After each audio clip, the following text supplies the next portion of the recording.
happened since 2001 based on an article published by NASA in 2017.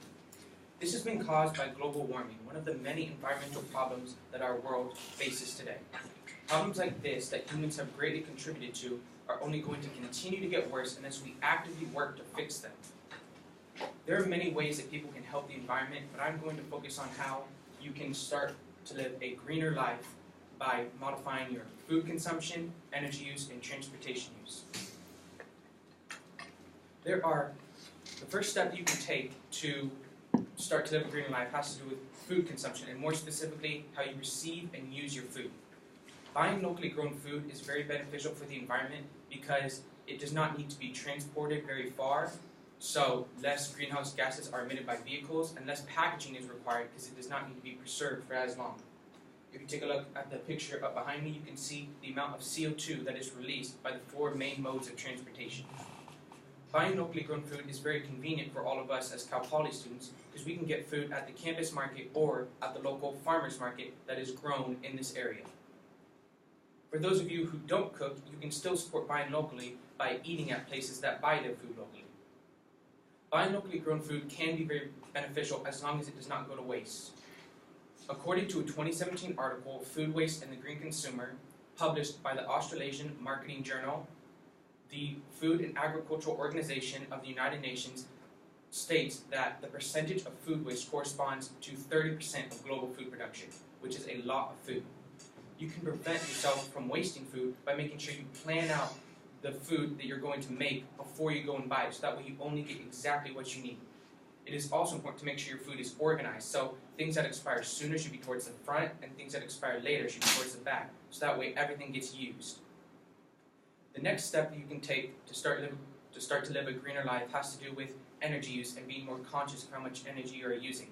Most people have lots of devices like phones, laptops, and TVs, things like that they just leave plugged in all the time, and that uses up a lot of energy. So just by unplugging your devices when you're not using them can save a lot of energy. You can make this easier by plugging all your devices into a power strip that you can just turn off whenever you leave your house.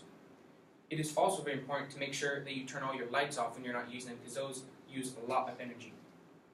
If you take a look at the picture behind me, you can see the main four sources of light and what they look like, and it also shows a little diagram for their efficiency, lifespan, and color rendering. LED light bulbs are much better than traditional light bulbs because they use 75% less energy and they can last up to 25 times as long. You can also cut down on energy use by not using as much water, and you can do that by taking shorter showers, only doing full loads of laundry, and making sure you hand wash dishes instead of using a dishwasher. Using greener energy is not only beneficial to the environment, it can also be personally beneficial. If you look at this graph, you can see that California has the highest number of incentives and policies for renewables and energy efficiency based off a survey done by the U.S. Department of Energy in 2016. California is the highest with 184. The final step that I will discuss to help you start to live a greener life has to do with transportation. Fossil fuels, which are used to power gas vehicles, release a lot of greenhouse gases into the air, as I stated earlier, and this is very harmful.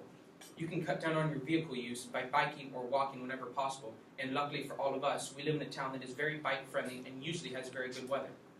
You can also try and use public transportation more, so taking the bus or even carpooling in places. And for all of us, the public bus is free and picks up on campus. When you have no other choice but to drive, you can still try and drive greener by making sure your engine is properly tuned and that your tires are completely filled up, because both of those things increase gas mileage. To sum up, there are many ways that you can help the environment and live a greener life just by modifying your food consumption, energy use, and transportation use. Many of these things may seem small and insignificant, but if everyone were to do them, they would add up and make a huge difference. Now that you know what to do to start living a greener life, it is up to you to decide whether you want 2018 to be added to the list of hottest years on record. Thank you.